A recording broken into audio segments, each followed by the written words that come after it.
Yes, good morning everyone, welcome you to all. और आज के सेशन में हम लोग यहाँ पर पर्यावरण अध्ययन के वन लाइनर सीरीज को कंप्लीट करने वाले, जिसके अंदर हम लोग जनरल साइंस के बारे में थोड़ी बहुत जानकारी देखेंगे। और जैसा कि आप सभी स्क्रीन पर देख पा रहे हैं, यदि आप पर्यावरण अध्ययन के कंप्लीट नोट्स को बाय करना चाहते हैं जिसकी लैंग्वेज हिंदी रहेगा और सभी टीईटी एग्जाम्स, चाहे वो किसी भी तरीके का एग्जाम हो, सभी के लिए आपका बेनिफिशियल रहेगा। इसमें आपको कंप्लीट पैकेज मिलेगा, चाहे हमारा एनसीईआरटी हो, टॉपिक वाइज नोट्स हो, जनरल साइंस हो, करंट अफेयर्स हो, स्टैटिक जीके हो, सारी जानकारी आपको इसके अंदर मिलती है। तो आप ये क्लासेस यदि ज्वाइन करना चाहते हैं, ये कोर्स को यदि ज्वाइन करना चाहते हैं, तो आप हमसे संपर्क कर सकते हैं हमारे व्हाट्सएप नंबर के थ्रू। व्हाट्सएप नंबर है 8770803840। इस पर आप व्हाट्सएप करके इसके बारे में डिटेल प्राप्त कर सकते हैं और इसकी अधिक जानकारी के लिए आप वेबसाइट को भी विजिट कर सकते हैं। डिस्क्रिप्शन में टेलीग्राम चैनल की लिंक भी है, आप टेलीग्राम चैनल से भी जुड़ सकते हैं। इसी तरीके से सीडीपी नोट्स भी अवेलेबल हैं। सीडीपी की 2500 क्वेश्चन की सीरीज भी अवेलेबल है, जो कि सारे प्रीवियस ईयर में जितने भी क्वेश्चन पूछे गए बाल विकास और शिक्षा शास्त्र से, सारे आपको उसके अंदर मिल जाएंगे। तो आप वो सीरीज एंड नोट्स भी बाय कर सकते हो। चलिए सेशन की हम लोग यहाँ पर स्टार्टिंग करेंगे। आज के सेशन में हम लोग यहाँ पर 100 क्वेश्चन कंप्लीट करने वाले हैं। ठीक है, वन लाइनर 100 क्वेश्चन आज के सेशन में हम लोग कंप्लीट करेंगे। Okay, so let's begin with this session. चलिए, आज के सेशन का सबसे पहला पॉइंट है, रुधिर में ग्लूकोज की मात्रा बढ़ने से, जब रुधिर हमारे रक्त के अंदर ग्लूकोज की मात्रा बढ़ जाती है तो कौन सा रोग होता है, कौन सी बीमारी होती है? तो मधुमेह होता है, जिसे हम लोग डायबिटीज बोलते हैं। तो कुछ इसी तरीके के वन लाइनर क्वेश्चन आज के सेशन में होने वाला है। सेकेंड पॉइंट आपका है, गोबर गैस में मुख्य रूप से क्या पाया जाता है? तो गोबर गैस में मुख्य रूप से मेथेन पाया जाता है। इसको थोड़ा सा जूम कर लेते ताकि अच्छे से डिस्प्ले हो। ठीक है, इतना ठीक है। तीसरे पॉइंट की बात हम लोग यहाँ पर करेंगे। तीसरा पॉइंट है, किस प्रकार के ऊतक जो है शरीर में सुरक्षा कवच का कार्य करते हैं? जो एपिथेलियम ऊतक होते हैं, ये जो टिश्यूज होते हैं, एपिथेलियम टिश्यूज, ये हमारे शरीर में जो है सुरक्षा कवच के रूप में हमारी रक्षा करते हैं। अगला पॉइंट है, प्याज की खेती कैसे की जाती है? तो पौधे के जो प्रतिरोपण के माध्यम से प्याज की खेती यहाँ पर की जाती है। पौधे का प्रतिरोपण किया जाता है और उसके माध्यम से प्याज की खेती की जाती है। जीव विज्ञान के जनक किसे माना जाता है? तो जीव विज्ञान के जनक अरस्तु को माना जाता है। 6th नंबर का पॉइंट है, एफिडेरिन औषधि का उपयोग किस रोग में किया जाता है? तो अस्थमा के उपचार में एफिडेरिन जो औषधि है, इसका प्रयोग किया जाता है। ये कुछ छोटे छोटे से हम लोग बोर खाते हैं ना, जाली बोर जिसे बोलते हैं, तो उस तरीके की कुछ औषधि होती है, वो नहीं होती, लेकिन उसके तरीके की तरह ही दिखती है, उस जैसी ही दिखती है। तो इसका उपचार, अस्थमा के उपचार में हम लोग एफिडेरिन औषधि का प्रयोग करते हैं। इसकी गोलियां आती है। चावल की फसल के लिए कौन अच्छे जैव उर्वरक का कार्य करते हैं? जो नीले हरे शैवाल होते हैं, नील हरी शैवाल जिसे हम लोग बोलते हैं, एल्गी जिसे हम लोग बोलते हैं, तो ये चावल की फसल के लिए हम लोग एक अच्छा उर्वरक के रूप में इसका प्रयोग कर सकते हैं। वनस्पति विज्ञान के जनक किसे माना जाता है? तो वनस्पति विज्ञान के जनक थियोफ्रेस्ट को, और जीव विज्ञान पूछे तो जीव विज्ञान के जनक अरस्तु को माना जाता है। अगला क्वेश्चन आपकी स्क्रीन पर है, और we can say that 9th number का पॉइंट आपकी स्क्रीन पर है। लंबे समय तक कठोर शारीरिक कार्य के पश्चात मांसपेशियों में जो थकान का अनुभव हमें होता है, वो क्या बताता है? वो किस रीजन को यहाँ पर शो करता है? देखो, लंबे समय तक हमने कोई फिजिकल एक्टिविटी कर ली, उसके पश्चात हमें थकान सी महसूस होती है, क्योंकि हमारे शरीर में हो चुकी है ग्लूकोज की कमी। तो ग्लूकोज के अवक्षय को ये चीजें यहाँ पर शो करती है। राइट, नेक्स्ट पॉइंट की हम लोग यहाँ पर बात करेंगे, हृदय के किस भाग में अशुद्ध रक्त होता है? तो अशुद्ध रक्त हमारे कहाँ पर जमा होता है? दाएं भाग में, हृदय का जो दायां भाग है वहां पर अशुद्ध रक्त रहता है। ठीक है, वहीं से फिर फिल्टर होकर आगे पहुंचता है पूरी प्रोसेस हमारी हृदय की। दूध से क्रीम को अलग कर देने पर उसके घनत्व पर क्या प्रभाव पड़ेगा? जब आप दूध से क्रीम को अलग कर देते हैं तो उसका घनत्व वहां पर बढ़ जाएगा। अस्पतालों में कृत्रिम सांस लेने के लिए किसका प्रयोग किया जाता है? तो अस्पतालों में कृत्रिम सांस लेने के लिए हम लोग O2 एंड हीलियम जो होता है उसका प्रयोग करते हैं। तो ऑक्सीजन और हीलियम का वो मिक्सचर होता है। हम लोग बोलते हैं ना कि ऑक्सीजन सिलेंडर लगाया तो उसमें क्या क्या प्रेजेंट रहता है? ऑक्सीजन रहता है और हीलियम रहता है। ठीक है, जीवन की सबसे छोटी इकाई किसे माना जाता है? कार्यात्मक इकाई जो है कोशिका को माना जाता है, सेल्स को माना जाता है। तो बताइए, कोशिकाओं का अध्ययन क्या कहलाता है? तो साइटोलॉजी कोशिकाओं का अध्ययन कहलाता है। पॉइंट नंबर 15, कीटों के अध्ययन को क्या बोला जाता है? कीटों के अध्ययन को एंटोमोलॉजी बोला जाता है। और फल विज्ञान के अध्ययन को क्या बोला जाता है? जब हम लोग फलों की बात करें तो फल विज्ञान के अध्ययन को पोमोलॉजी बोला जाता है। और फूलों की बात करेंगे तो नाम से ही पता चल रहा है, फूलों के विज्ञान को, पुष्प विज्ञान को फ्लोरिकल्चर के नाम से जाना जाता है। अगर पॉइंट नंबर 18 की बात करें तो सब्जी विज्ञान का अध्ययन ओलेरीकल्चर कहलाता है। पॉइंट नंबर 19, मानव का वैज्ञानिक नाम क्या है? होमो सेपियंस। देखो हमें कुछ नाम तो याद करने होंगे, सारे नहीं, लेकिन कुछ सिलेक्टेड नेम जो है आज के सेशन में हम लोग यहाँ पर कंप्लीट करेंगे। सबसे पहले मानव का वैज्ञानिक नाम पढ़े थे हम लोग स्कूल टाइम में, होमो सेपियंस। डॉग का वैज्ञानिक नाम, कुत्ते का वैज्ञानिक नाम कैनिस फैमिलियरियस इसको बोला जाता है। आम का वैज्ञानिक नाम मैग्नीफेरा इंडिकस या फिर मैग्नीफेरा इंडिका आप इसे बोल सकते हैं। अगर हमसे पूछा जाए कि अच्छा बताइए फिर धान का वैज्ञानिक नाम क्या है, तो ऑर्जिया सैटिवा जो है धान का वैज्ञानिक नाम है। आपको जो पूरी शीट मिली है जिसके अंदर आपके ईवीएस नोट्स है उसमें बहुत सारे वैज्ञानिक नाम दिए गए, उसमें से हम लोग सिलेक्टेड यहाँ पर कंप्लीट कर रहे हैं। गाय का वैज्ञानिक नाम क्या है? बॉस इंडिकस हमारी गाय का वैज्ञानिक नाम है। और मक्खी के वैज्ञानिक नाम की यदि हम लोग बात करें तो मक्खी का वैज्ञानिक नाम मक्खी से ही मस्का डोमेस्टिका, क्योंकि एक डोमेस्टिक एनिमल की श्रेणी में आते हैं, घर में रहने वाले जो एनिमल होते हैं उनकी श्रेणी में आते हैं। तो मस्का डोमेस्टिका मक्खी का वैज्ञानिक नाम है। क्या क्या पढ़ा हमने? मानव का होमोसेपियंस, डॉग का कैनिस फैमिलियरियस, आम का मैग्नीफेरस इंडिका, धान का ऑर्जिया सैटिवा, गाय का बॉस इंडिकस, मक्खी का मस्का डोमेस्टिका। इसी तरीके से 5 से 6 नाम हो रहे हैं, उनको हम लोग अपकमिंग सेशन में कंप्लीट कर लेंगे ताकि जो कुछ इंपॉर्टेंट है वो हम लोग कंप्लीट कर लें। Point number 25 on your screen, निम्नलिखित में से कौन से जीव में रक्त नहीं पाया जाता है लेकिन फिर भी वो सांस लेता है? ऐसा कौन सा जीव है? ऐसा जीव है हमारा हाइड्रा। अगला पॉइंट है रेबीज का टीका और दूध का जो पाश्चराइजेशन की प्रोसेस होती है, अपाश्चुरीकरण की जो प्रक्रिया होती है, उसके जनक कौन है? तो लुईस पाश्चर के द्वारा ये कार्य किया गया था। रेबीज के टीके की खोज, देन दूध का जो पाश्चुरीकरण की प्रोसेस होती है। मानव हृदय में कितने कक्ष होते हैं? मानव हृदय में 4 कक्ष पाए जाते हैं। सर्वाग्राही जो एक्सेप्टर होता है, यूनिवर्सल एक्सेप्टर ब्लड ग्रुप, यहाँ पर कौन सा होगा? तो AB ब्लड ग्रुप जो है हमारा यूनिवर्सल एक्सेप्टर होता है, वो किसी का भी ग्रहण कर सकता है, ठीक है, चाहे वो A हो B हो, इस तरीके से। अवरक्तता रोग किसकी कमी के कारण होता है? तो अवरक्तता या अरक्तता जो रोग होता है वो हीमोग्लोबिन की कमी के कारण होता है। शरीर में जब हीमोग्लोबिन की कमी हो जाती है। पृथ्वी पर विशालतम जीवित पक्षी कौन सा है? तो शुतुरमुर्ग, और इसका अंडा भी सबसे बड़ा होता है। मानव रक्त का जो pH मान है वो कितना होता है? 7.4 मानव रक्त का pH वैल्यू होता है। पॉइंट नंबर 32 की यदि बात करें, लाल रक्त कणिकाओं का निर्माण हमारे शरीर में कहाँ पर होता है? तो अस्थि मज्जा में होता है, राइट। गंजापन का कारण कौन सा रिस्पॉन्सिबल कवक है जिसकी वजह से गंजापन हो जाता है? टीनिया कैपिटस जो है गंजेपन का एक कारण यहाँ पर हो सकता है। ओके 33 पॉइंट कंप्लीट होते हैं। आगे हम लोग बढ़ेंगे। पॉइंट नंबर 34 की हम लोग बात करेंगे। लार किसके पाचन में मदद करता है? स्टार्च के पाचन में मदद करता है। लार, हमारे मुंह में जो लार जनरेट होती है वो स्टार्च के पाचन में, हमारे भोजन पाचन में हमारी मदद करता है। श्वेत फुसफुस रोग कहाँ, मतलब किन लोगों में पाया जाता है? इसी तरीके से ब्लैक भी पूछा जाता है। तो श्वेत फुसफुस रोग हमारे सीमेंट उद्योग में जो कर्मचारी होते हैं उनमें ये बीमारी पाई जाती है। सपनों का अध्ययन क्या कहलाता है? ऑनिरोलॉजी जो है सपनों का अध्ययन कहलाता है। थायराइड ग्रंथि की असामान्य वृद्धि किसके कारण होती है? थायराइड ग्लैंड जो बढ़ती जाती है, तो शरीर में यदि आयोडीन की कमी हो जाती है तो उसकी वजह से थायराइड ग्रंथि में असामान्य वृद्धि होना स्टार्ट हो जाती है। हमने देखा है ना, गले में अलग से दिखने लग जाती है वो। अगला है, कहाँ काम करने वाले व्यक्तियों में ब्लैक लंग, मतलब उनके लंग्स खराब होने लग जाते हैं। ब्लैक लंग रोग कहाँ पर होता है? कोयले की खान में जो व्यक्ति काम करते हैं उनमें ब्लैक लंग रोग पाया जाता है। श्वेत फुसफुस रोग पाया जाता है सीमेंट उद्योग में काम करने वाले कर्मचारियों में। 2 डिफरेंट थिंग है। पॉइंट नंबर 35 और पॉइंट नंबर 38। अगले पॉइंट की बात करेंगे। पॉइंट नंबर 39, पित्त जमा होता है कहाँ पर? पित्ताशय में। WBC यानी वाइट ब्लड सेल्स जो होती है, इनका मुख्य कार्य क्या होता है? तो रोग प्रतिरोधक क्षमता को बढ़ाना इनका मुख्य कार्य होता है।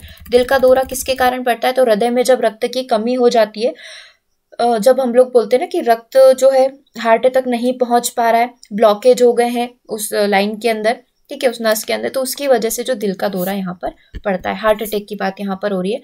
रक्त में लाल रंग किसकी उपस्थिति के कारण होता है? तो हीमोग्लोबिन की उपस्थिति के कारण होता है। पॉइंट नंबर 43, कृषि की वह शाखा जो पालतू पशुओं के चारे, आश्रय, स्वास्थ्य तथा प्रजनन से संबंधित होती है, उसे हम लोग क्या कहते हैं? एनिमल हस्बेंड्री बोलते हैं, जहां पर एनिमल से रिलेटेड ये सारी चीजें होती है, या फिर हिंदी में इसे हम लोग पशुपालन बोलते हैं, राइट है। नेक्स्ट पॉइंट की बात हम लोग करेंगे। Point number 44।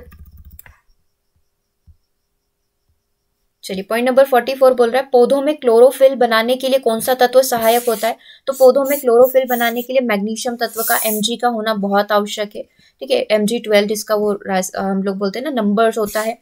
ताजमहल दुष्प्रभावित हो रहा है, किसके कारण दुष्प्रभावित हो रहा है? एसिड रेन के कारण दुष्प्रभावित हो रहा है। नदी में जल प्रदूषण के निर्धारण के लिए घुली हुई मात्रा मापी जाती है ऑक्सीजन की, कि कितनी उसमें ऑक्सीजन की मात्रा प्रेजेंट है। लाइक हम लोग करते हैं ना बीओडी, बायोकेमिकल ऑक्सीजन डिमांड, इसके थ्रू हम लोग मापते हैं कि पानी में कितनी मात्रा में जो गंदगी है उसको रिमूव करने के लिए कितनी मात्रा में ऑक्सीजन की आवश्यकता होगी, तो बायोकेमिकल ऑक्सीजन डिमांड के थ्रू मापा जाता है।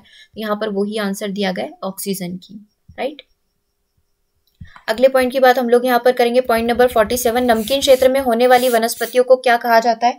नमकीन क्षेत्र में होने वाली वनस्पतियों को हेलोफाइट कहा जाता है। ठीक है, नमकीन मतलब खारे पानी में जो पौधे उगते हैं, हेलोफाइट पौधे उन्हें कहा जाता है। पौधे का कौन सा भाग श्वसन करता है? तो पौधे की पत्ती जो रिस्पायरेशन की प्रोसेस होती है उसे कंप्लीट करती है। सिंकोना पौधे के तने की छाल से प्राप्त की जाती है। क्या प्राप्त किया जाता है? तो कुनेन नामक औषधि प्राप्त की जाती है। पौधा कौन सा है? सिंकोना है, राइट। पॉइंट नंबर 50 की बात हम लोग करेंगे, बीज के अंकुरण में क्या क्या महत्वपूर्ण है?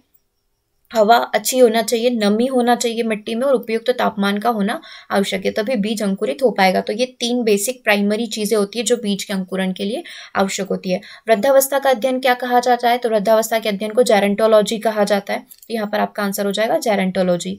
एक जलीय पौधे को क्या कहा जाता है? तो जलीय पौधे जो है हाइड्रोफाइट कहलाता है। हाइड्रो पानी से ही कनेक्टेड होता है, एक प्रकार से हमारा हाइड्रोफोबिया भी होता है, जिससे पानी से डर लगने लग जाता है। ठीक है, और नमकीन क्षेत्र में जो वनस्पति उगती है उन्हें हेलोफाइट कहा जाता है। बस आप हाइड्रो याद रख लोगे तो इससे चीजें कनेक्ट हो जाएगी। ठीक है, जो जल के अंदर रहते हैं ये जलीय पौधे हाइड्रोफाइट कहा जाता है, और हाइड्रो मतलब पानी से डरने वाला, फोबिया डर जो होता है उसे हाइड्रोफोबिया कहा जाता है। पॉइंट नंबर 53, हरे फलों को कृत्रिम रूप से पकाने हेतु कौन सी गैस का प्रयोग किया जाता है? कोई भी हम लोग कच्चे फल लाते हैं, ठीक है, उनको पकाने के लिए, लाइक पपीता वगैरह कोई भी फल हो गए, तो उसके लिए एसिटिलीन का प्रयोग किया जाता है, जिससे फल जो है बहुत जल्दी पक जाते हैं, मतलब कृत्रिम रूप से पकाए जाते हैं। तो आंसर आपका बन जाएगा एसिटिलीन। यहाँ तक ठीक है। अगले पॉइंट की हम लोग यहाँ पर बात करेंगे, पॉइंट नंबर 54 to 65 हम लोग बात करेंगे अब। प्रकाश संश्लेषण की क्रिया में प्रकाश ऊर्जा किस ऊर्जा में परिवर्तित हो जाती है? तो प्रकाश ऊर्जा, लाइट एनर्जी, हमारी यहाँ पर केमिकल एनर्जी में, रासायनिक ऊर्जा में परिवर्तित हो जाती है। वृक्ष की आयु का वर्षों में निर्धारण किस आधार पर किया जाता है? मतलब कोई भी वृक्ष है, अगर हम लोगों को पता करना है कि उसकी आयु, उसकी एज कितनी है, कितने वर्षों पुराना है, तो हम लोग उसके वलय की संख्या, उसके ऊपर जो वलय पाए जाते हैं, एक, फिर दूसरा वलय, फिर तीसरा वलय, तो उन वलय की संख्या के थ्रू हम लोग काउंट कर सकते हैं कि वृक्ष कितना पुराना होगा। मस्तिष्क का केंद्र क्या है? तो मस्तिष्क का जो केंद्र है वो हाइपोथैलेमस को बोला जाता है, सेंटर पॉइंट बोला जाता है। यीस्ट और मशरूम क्या होते हैं? तो ये एक प्रकार के फफूंद इन्हें बोला जाता है, फंगस इन्हें हम लोग बोलते हैं। इन्फ्लुएंजा रोग होता है, किसकी वजह से होता है? विषाणु की वजह से होता है। बहुत सारे क्वेश्चन आपसे ऐसे पूछे जाते हैं कि कौन सा रोग विषाणु की वजह से होता है और कौन सा जीवाणु की वजह से होता है। इंसुलिन का जो आविष्कार है, ये इंसुलिन का आविष्कार है। इंसुलिन का आविष्कार किसके द्वारा किया गया था? तो एफजी बैटिंग जो है, इन्होंने किया था इंसुलिन का आविष्कार। विटामिन सी का रासायनिक नाम क्या है? तो विटामिन सी का रासायनिक नाम हमारा एस्कॉर्बिक अम्ल है। ठीक है, रासायनिक नाम भी पूछे जाएंगे, डेफिनेट है। मानव शरीर की सबसे बड़ी अंतःस्रावी ग्रंथि यकृत है। एंजाइम क्या है? एंजाइम एक प्रकार के प्रोटीन होते हैं।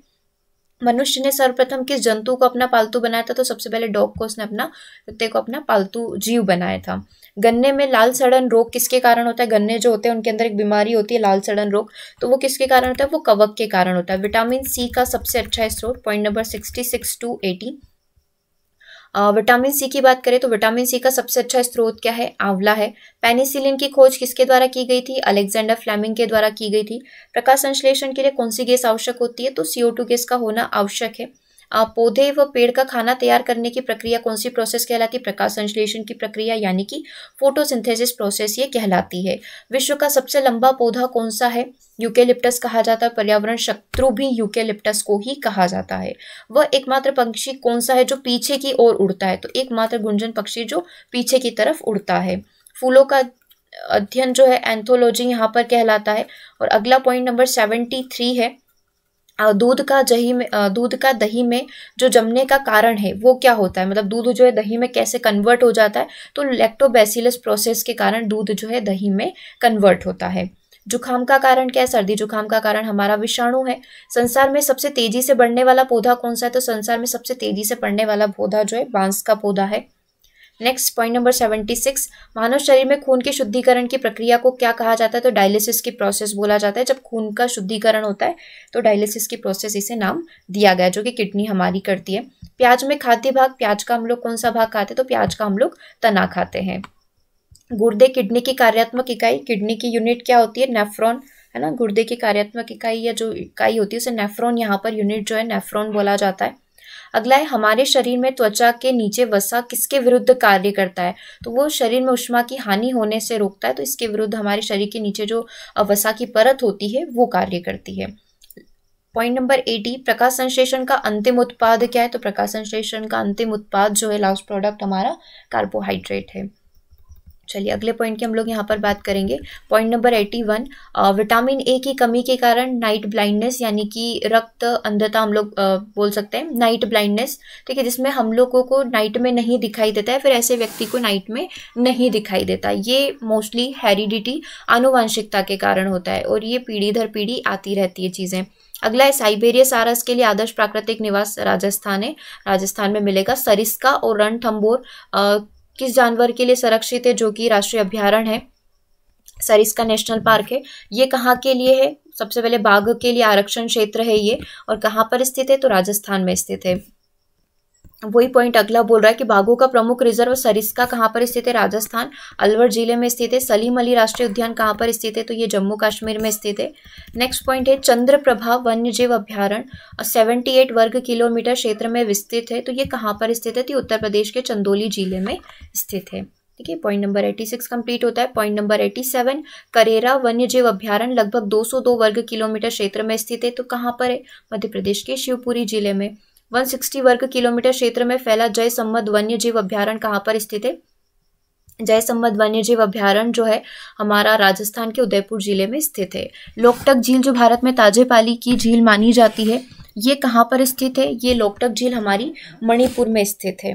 पूर्वी हिमालय जैव विविधता हॉटस्पॉट एरिया में सबसे बड़ा संरक्षित क्षेत्र कौन सा है, तो नामदफा नेशनल पार्क या नामदफा राष्ट्रीय उद्यान पूर्वी हिमालय जैव विविधता हॉटस्पॉट का सबसे बड़ा क्षेत्र इसे माना जाता है। शैवाल आधारित जैव ईंधन उत्पादन को स्थापित करने और इंजीनियरिंग करने हेतु निर्माण पूरा होने तक जरूरत होती है। मतलब यहाँ पर आपको क्या बताया गया है, एक पॉइंट आपसे पूछा गया है कि हम लोग शैवाल के बेसिस पर यदि हम लोग ईंधन का उत्पादन कर रहे हैं, उसमें पूरी टेक्निक इंजीनियरिंग का प्रयोग कर रहे हैं, तो उससे हम लोग क्या बोलेंगे, ये किस प्रकार की टेक्निक है, उच्च स्तरीय विशेषज्ञता की यहाँ पर आवश्यकता होती है, प्रौद्योगिकी टेक्नोलॉजी की यहाँ पर आवश्यकता होगी, क्योंकि हम लोग क्या कर रहे हैं, शैवाल आधारित जैव ईंधन का उत्पादन कर रहे हैं, शैवालों से हम लोग जैव ईंधन का उत्पादन कर रहे हैं, ठीक है, और उसके लिए पूरा टास्क हमें परफॉर्म कर रहा है, पूरी टेक्निक पूरा सिस्टम उस तरीके से अरेंज करना है, तो इसे क्या कहा जाएगा, उच्च स्तरीय विशेषज्ञता की आवश्यकता होगी और प्रौद्योगिकी टेक्नोलॉजी की यहाँ पर आवश्यकता होगी यदि हम लोग ये टास्क परफॉर्म करते हैं। अब देखो सूर्य से रिलेटेड, सन से रिलेटेड कुछ क्वेश्चन यहाँ पर आपसे पूछे जा सकते हैं, तो वो सारे के सारे क्वेश्चन आपको यहाँ पर दिख रहे हैं। ऊर्जा एक नवीनीकरणीय स्रोत है, ऊर्जा का नवीनीकरणीय स्रोत है सौर ऊर्जा, ठीक है, ऊर्जा का एक नवीनीकरणीय स्रोत क्या हो गया, रिन्यूएबल एनर्जी, तो सौर ऊर्जा हो गया। सौर ऊर्जा, ज्वारीय ऊर्जा, पन बिजली ऊर्जा आदि प्राकृतिक संसाधन उदाहरण है किसके, नवीनीकरणीय ऊर्जा के। कभी न समाप्त होने वाला तथा प्रदूषण रहित ऊर्जा का स्रोत सौर ऊर्जा होगा। वैकल्पिक ऊर्जा का सबसे बड़ा संग्रह ग्रह मतलब संग्रहगार हम लोग यदि उसे बोले तो किसे बोला जाएगा, वैकल्पिक ऊर्जा का, सौर ऊर्जा को। सौर ऊर्जा प्राप्त होती है बेसिक क्वेश्चन सूर्य से। पॉइंट नंबर 97, जैविक मात्रा में सर्वाधिक उपयोग की जाती है, सौर ऊर्जा का ही हम लोग प्रयोग करते हैं, और सूर्य के प्रकाश को सौर ऊर्जा में परिवर्तित किया जाता है। जो सूर्य का प्रकाश है, फोटोवोल्टाइक टेक्निक का हम लोग यहाँ पर प्रयोग कर सकते हैं, मतलब सूर्य की रोशनी से हम लोग इसको अपनी एनर्जी में कन्वर्ट करें, सोलर एनर्जी में कन्वर्ट करें, फोटोवोल्टाइक सेल के द्वारा या फोटोवोल्टाइक टेक्निक के द्वारा हम लोग इसे कर सकते हैं। अगले पॉइंट की बात हम लोग यहाँ पर करेंगे, पॉइंट नंबर 99, पेट्रोलियम उत्पाद, वन उत्पाद, नाभिकीय विखंडन तथा सौर सेल में सर्वोत्तम पर्यावरण अनुकूल क्या है। मतलब आपको ये सारे ऑप्शन दिए गए, देन पूछा गया कि बताइए सबसे अच्छा ऑप्शन आपके लिए क्या है। पेट्रोलियम हो सकता है, नहीं, नॉन रिन्यूएबल है, खत्म हो सकता है, वन उत्पाद, नाभिकीय विखंडन और सौर सेल। तो यहाँ पर सबसे अच्छा क्या होगा, सौर सेल यहाँ पर हो जाएगा। जीवाश्म ईंधन, मतलब 4 ऑप्शन दिए गए थे, देन पूछा गया था जीवाश्म ईंधन इनमें से कौन सा नहीं है, तो यूरेनियम यहाँ पर जीवाश्म ईंधन नहीं होता है। पॉइंट नंबर 101, पौधे के वे उत्पाद जो कि हजारों वर्षों से पृथ्वी के नीचे दबे पड़े हैं या पौधों के वे जीवाश्म जिनका उपयोग हम लोग ईंधन के रूप में करते हैं, उसे हम लोग क्या बोलते हैं, उसे हम लोग बोलते हैं जीवाश्म ईंधन, राइट। तो आज के सेशन में हम लोगों ने कंप्लीट कर लिए हैं यहाँ पर टोटल 101 क्वेश्चन। काफ़ी कम समय में हमने फास्ट रिवीजन यहाँ पर किया है। कोई भी क्वेश्चन में यदि कोई डाउट है, आप उसे डिटेल में पढ़ना चाहते हैं किसी भी पॉइंट को, तो आप कमेंट करिएगा, उससे हम लोग अपकमिंग जो सेशन आएंगे उसमें हम लोग थोड़ा उसे डिटेल में पढ़ लेंगे। वैसे यहाँ पर सब कुछ बेसिक क्वेश्चन थे, कुछ ऊर्जा के बारे में थे, कुछ साइंटिफिक नेम थे, इस तरीके से क्वेश्चन थे। तो आई होप कि ये सेशन आप लोगों के लिए बेनिफिशियल रहा हो, हेल्पफुल रहा हो। मिलेंगे हम लोग नेक्स्ट सेशन में 21 जन यानी आज के दिन जो है आपका मैराथन क्लास है दिन में 2 बजे, ठीक है, CDP का, तो आप उसे ज्वाइन करेंगे, लाइव रहेगा, तो आप सभी स्टूडेंट को ज्वाइन करना है। ओके, एंड कमेंट करके ज़रूर बताइएगा सेशन कैसा लगा। Thank you for watching.